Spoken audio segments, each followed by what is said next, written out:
Luis XIV. Su política interior de la monarquía, implementada tanto por Richelieu como por Mazarino, irritaron a los miembros del parlamento y la nobleza, por lo que en 1648 comenzó una rebelión que se conoció como los Procesos de la Fronda. Luis XIV decidió que en adelante él reinaría sin el auxilio de un primer ministro y el poder se concentró aún más en la monarquía. Su reinado se caracterizó por la centralización del poder. Limitó notablemente el poder de los gobernadores de las provincias, y de las autoridades municipales, dando aún más atribuciones a los intendentes.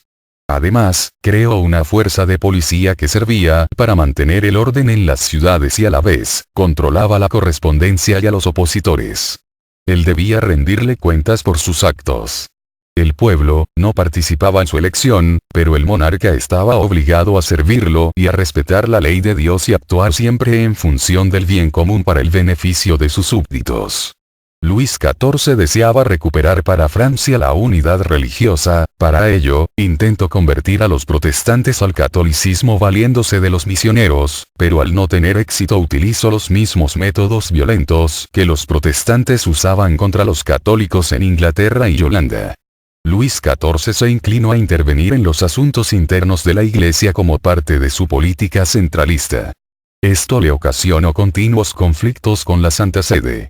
El monarca francés emitió un decreto por el cual extendía el derecho de regalía a toda Francia. Política exterior. La gran labor desempeñada por el marqués de Louvois y el ingeniero militar Vanban, permitieron reformar y reequipar al ejército francés de tal manera que Francia aumentó considerablemente su poder militar. A la vez la política económica de Colbert, posibilitó a Luis XIV a tener suficientes recursos para lanzarse a intentar alcanzar su principal objetivo: lograr el predominio de Francia en Europa.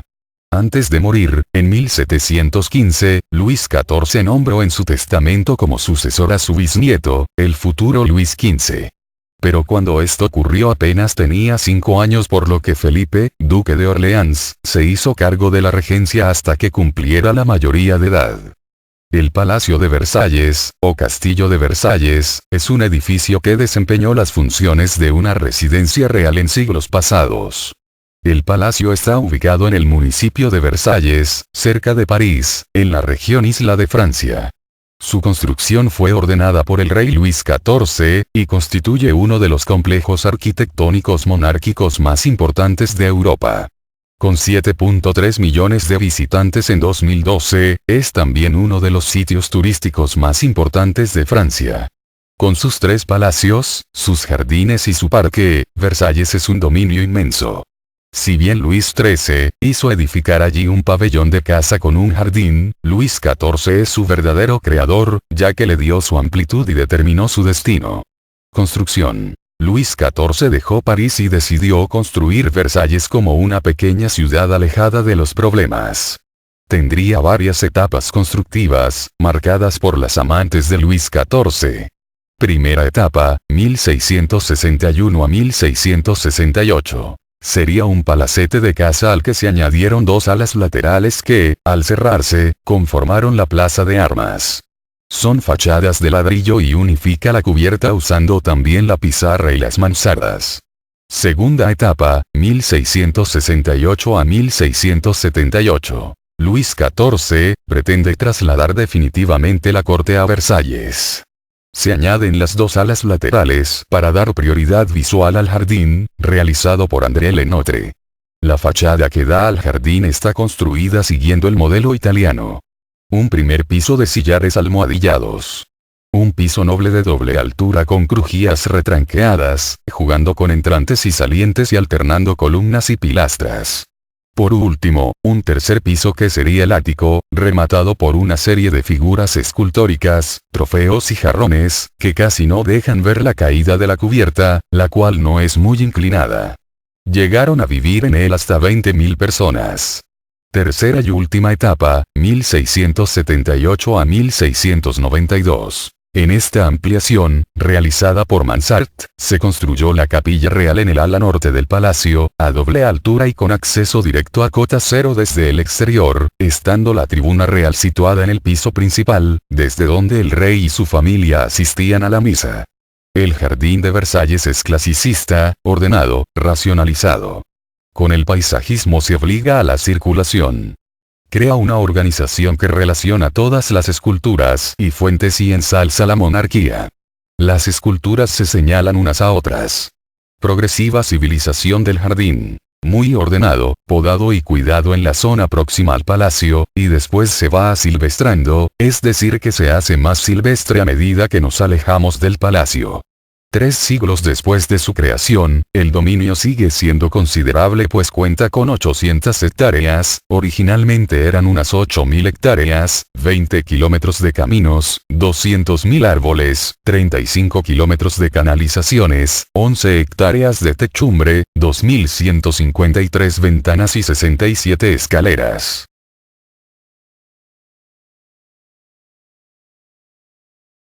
Reducir el poder de la nobleza. Para ello contó con una táctica inteligente e incruenta. No había mejor forma de controlar a una ociosa aristocracia, siempre deseosa de medrar en política, que vigilarla de cerca.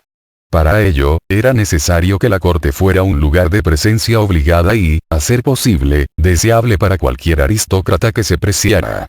Para lograrlo, contaba con un excelente instrumento: Versalles.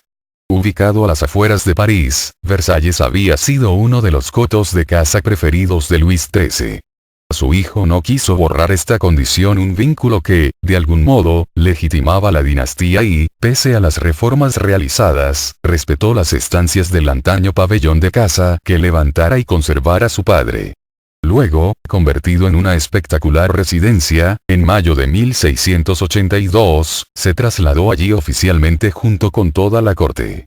Los nobles, de nuevo antiguo cuño, no opusieron resistencia a la hora de acompañar al soberano al más suntuoso escenario jamás conocido, y aquellos que no tenían lugar en las instalaciones palaciegas construyeron sus residencias en las inmediaciones de palacio.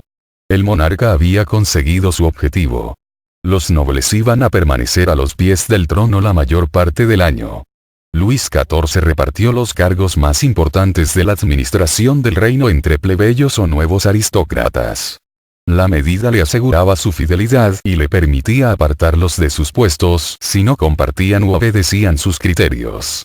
Eso era algo imposible de hacer con integrantes de la alta nobleza, dada su condición de miembros de un estamento privilegiado.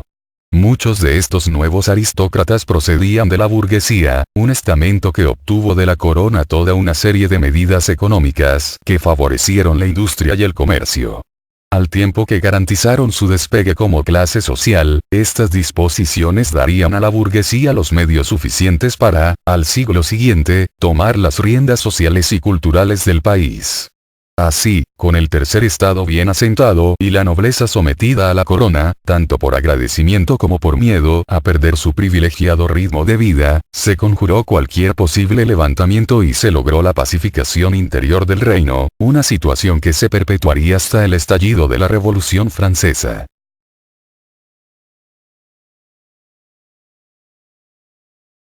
Llamada así por su iniciador, Cornelio Jansenio. Corneille Janssens o Jansen fue obispo de Ypres y el padre del movimiento religioso conocido como el jansenismo. Nacido en el seno de una familia católica de condición media en Accoy en la provincia de Utrecht en los Países Bajos. En 1602, ingresó en la Universidad de Lovaina, entonces dividida por un violento conflicto entre los jesuitas, la parte escolástica, y los seguidores de Michael Baius, partidario de San Agustín. Él y sus seguidores sostenían que Jesucristo no había muerto para salvar a todos los hombres, sino también a un grupo de predestinados, es decir, que la gracia solamente estaría destinada a un número muy limitado de personas. Esta doctrina fue condenada por el Papa Clemente VI y los jesuitas que junto a San Vicente de Paúl, se encargaron de refutar sus afirmaciones y evitar que se propagaran. El monarca clausuró las escuelas que esparcían estas doctrinas y en 1710 ordenó destruir el monasterio de Port Royal, el cual era el centro de los jansenistas.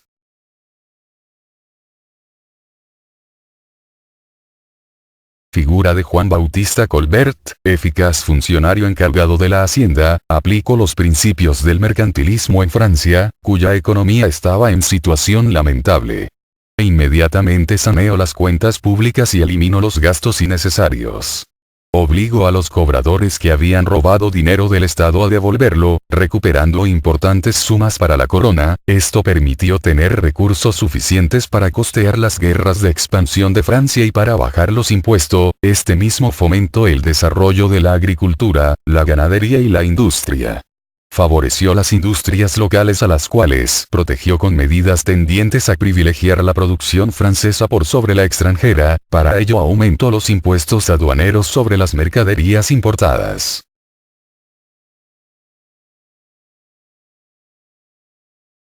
Como el cardenal Mazarino, fue un hábil diplomático, cardenal y político italiano, primero al servicio del Papa y más tarde al servicio del Reino de Francia.